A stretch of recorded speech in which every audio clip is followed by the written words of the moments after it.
I would talk about introduction. The oven system play a critical role in a wide range of industrial processes, from food production and material processing to semiconductor manufacturing and heat treatment. Achieving precise and consistent temperature control within these systems is paramount to ensuring product quality, process efficiency, and energy optimization.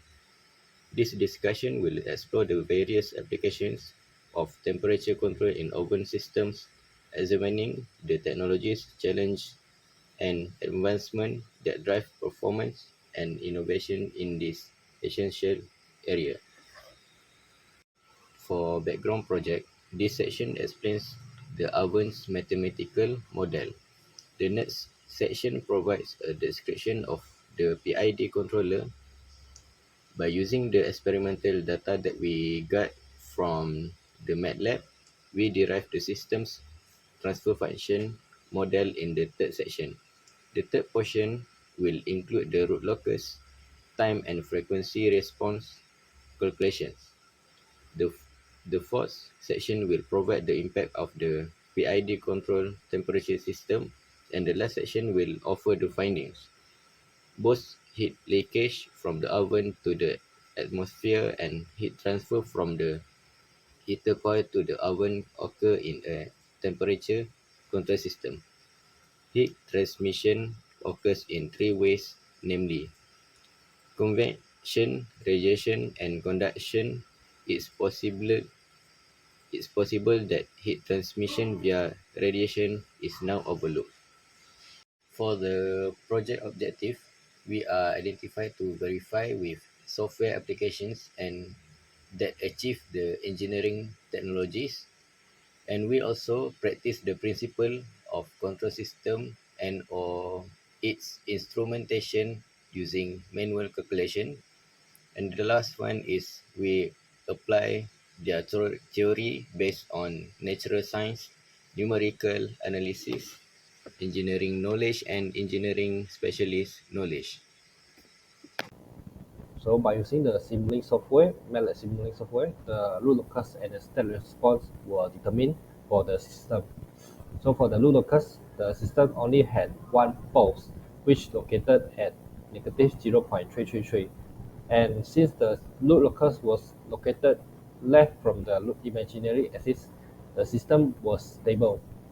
So for the step response, the system took 10.1 seconds to reach from 10% to 90% of its maximum amplitude, and the system took 17.5 seconds to reach within plus minus 2% of its maximum amplitude for the system.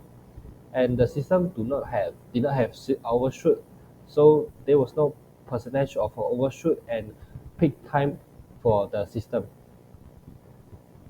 Hi everyone, today we will explore board plots and valuable tools for understanding how control system respond to a different frequencies. Imagine you are designing a temperature control system for a room. You want to know how quickly and accurately the system can respond to change in temperatures. This is the board plots come in handy. Top plots is this plot show how much the system amplifies or attenuates signal at different frequency. For our temperature control, it tells us how strongly the system reacts to temperature fluctuations and at various speeds. Bottom plots show the time delay introduced by the system at different frequencies. In our examples, it reveals how much the system's response lags behind the actual temperature change.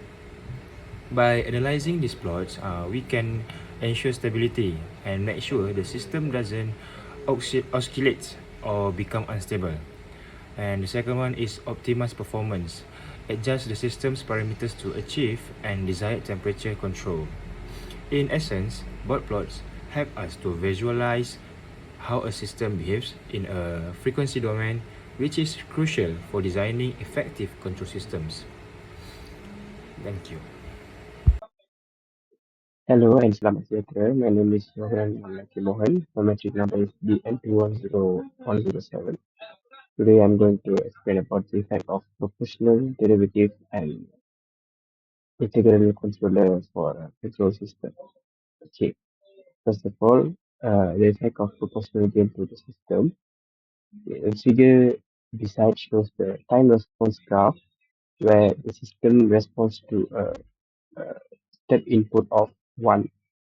So there is a modest steady-state error which is indicated by the system response where uh, at first it overshoots the desired value before gradually decaying and settling close to the input value. uh, in this sector, the proportional gain affects the error, which is discrepancy between the input and the output. By raising the corrective action proportionate to the error, a larger proportional gain lowers the steady state error. But if it's set too high, it can cause instability and overshoot. So for the system, the proportional gain was set value to 7, where it produces a slight steady state error but permits overshoot, indicating that additional tuning or the additional of an integral gain are required to completely remove the steady state error. Okay, now for the derivative gain effect to the control system, where the system response shows a little oscillation and a minor steady state error uh, as it rises rapidly without overshooting and settles close to the input value when we set the proportional value to 7 and derivative 7 to 100.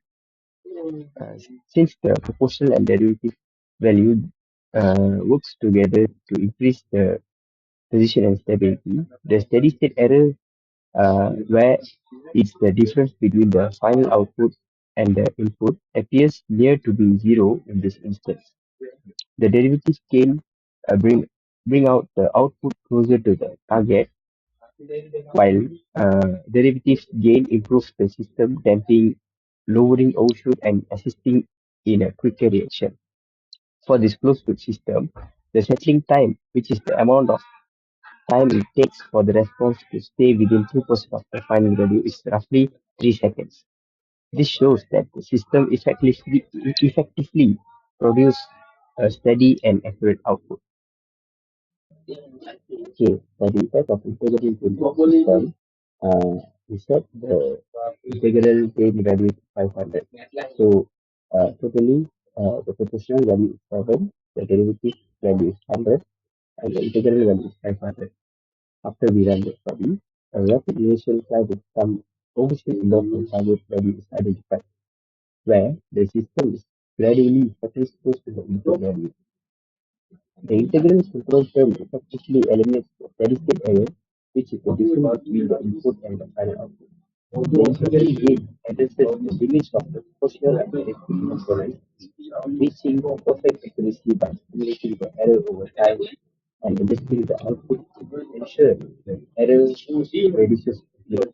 But at this reaction, adding integral gain can also result in slower settling and overshoot.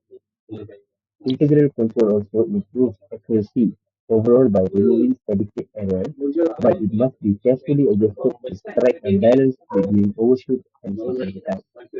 That's all for me. Thank you.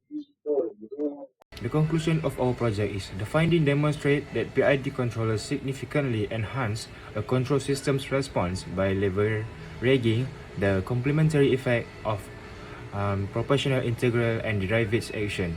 Proportional control (KP) reduces steady-state error and improve response speed but cannot eliminate the error entirely and may cause overshoot if set too high. Adding derivative control (KD) improve system stability by dampening oscillations and reducing overshoots, resulting in a faster settling time through steady-state error may still persist. Introducing integral control (KI) eliminates steady-state error by integrating past errors, ensuring the output matches the desired input. However, integral action may increase overshoot and slow down settling if not properly tuned. Together, the PID controller ensures a balance of accuracy, stability, and speed, making it indispensable tool for precise and robust control in dynamic system.